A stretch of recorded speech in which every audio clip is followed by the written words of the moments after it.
Hey there, toy people. Hey there, toy people. Hey there, toy people. Azhelle Wade here, the host of the Toy Coach podcast, making it in the toy industry. I've been working in the toy industry for over 11 years. I'm a New York-based salsa y bachata dancer. I've worked for toy companies like Toys R Us, Madame Alexander, Horizon Group, Party City, and so many more.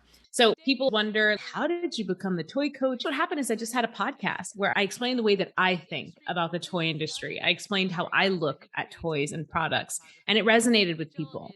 Those pieces of you is what makes you relatable. It's what makes you an expert, because it's not about being an expert in everything. It's about being an expert in the specific life that you chose to lead.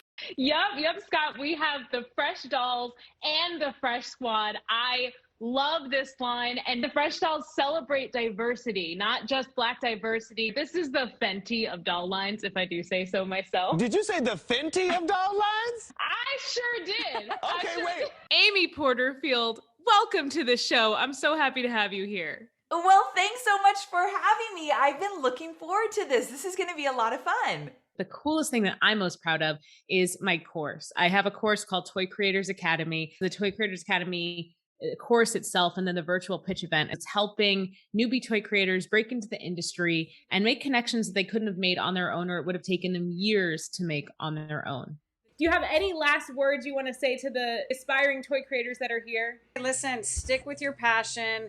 Keep going. You're going to hit hurdles. You're going to hit barriers, but if you believe in your product, just keep going. We always have that free Facebook group, but if you ever want to come back into this toy support group, you are more than welcome to join as an alumni or anything like that. I would love to have you. Until next time, I'll see you later, toy people.